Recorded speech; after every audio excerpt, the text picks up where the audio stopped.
कौरवों की सेना के अग्रभाग पर प्राय दुशासन ही रहा करता था और पांडवों की सेना के आगे भीमसेन।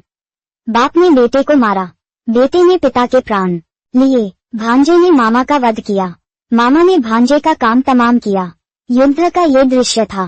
पहले दिन की लड़ाई में भीष्म ने पांडवों पर ऐसा हमला किया कि पांडव सेना थर्रा उठी।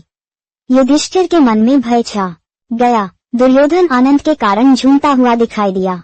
पांडव घबराहट के मारे श्रीकृष्ण के पास गए। श्रीकृष्ण युधिष्ठिर और पांडव सेना का धीरज बढ़ाने लगे। पहले दिन की लड़ाई में पांडव सेना की जो दुर्गति हुई थी उससे सबक लेकर पांडव सेना के नायक धृष्टद्युम्न ने दूसरे दिन बड़ी सतर्कता के साथ व्यूह रचना की और सैनिकों का साहस बढ़ाया। सारी कौरव सेना में 3 ही ऐसे वीर थे जो अर्जुन का मुकाबला कर सकते थे, भीष्म, द्रोण और कर्ण। सारे कौरव वीरों को अपना प्रतिरोध करते हुए देखकर अर्जुन ने अपना गांडीव हाथ में लेकर इस कुशलता से युद्ध किया कि कौरव सेना के सभी महारथी देखकर दंग रह गए। भीष्म ने अर्जुन पर जोरों से हमला कर दिया। इस प्रकार अर्जुन और भीष्म के बीच बड़ी देर तक युद्ध होता रहा। फिर भी हार जीत का कोई निर्णय न हो सका। एक ओर यह अद्भुत युद्ध हो रहा था तो दूसरी ओर द्रुपद का पुत्र धृष्टद्युम्न, जो द्रोणाचार्य का जन्म से बैरी था, आचार्य के साथ युद्धरत था। सात्यकी द्वारा छोड़े गए एक बाण ने भीष्म के सारथी को मार गिराया। सारथी के गिर जाने पर घोड़े हवा से बातें करते हुए अत्यंत वेग से भाग खड़े हुए। इससे कौरव सेना में बड़ी तबाही मची। सब कौरव वीर पश्चिम की ओर देखकर यह मनाने लगे कि कब सूर्यास्त हो और युद्ध बंद हो, ताकि इस तबाही से मुक्ति मिले। सूर्य अस्त हुआ, संध्या हुई और युद्ध बंद हुआ। पहले दिन की लड़ाई के बाद पांडवों में जो आतंक छाया हुआ था वह दूसरे दिन के युद्ध का अंत होने के बाद कौरवों के मन पर छा गया। तीसरे दिन दोनों सेनाओं की व्यूह रचना हो जाने के बाद दोनों पक्ष फिर से युद्ध में लग गए और एक दूसरे पर हमला करने लगे।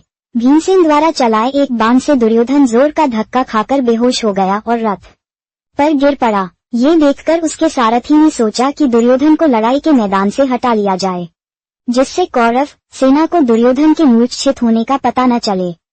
इन्हीं विचारों से प्रेरित होकर सारथी जल्दी से रथ को युद्ध भूमि से हटाकर छावनी की ओर ले गया। किंतु उसने जो सोचा था हुआ उससे उल्टा ही। अनुशासन के टूटने और सेना में खलबली मच जाने का कारण वह स्वयं ही बन गया। सैनिकों में भगदड़ मच गई।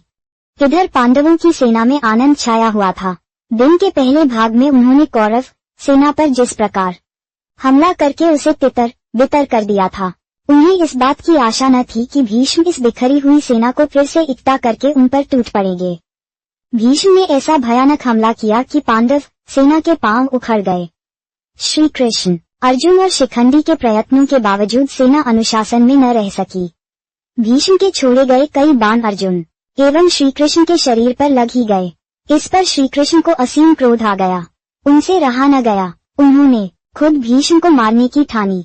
अर्जुन ये देखकर सन्न रह गया। उसने सोचा कि यह तो बड़ा अनर्थ हो जाएगा। वह रथ से उतरा और श्रीकृष्ण के पीछे भागा।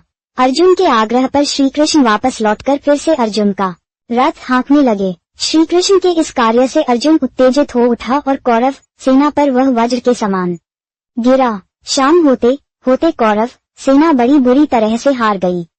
थकी हारी सेना मशालों की रोशनी में अपने शिविरों को लौट चली।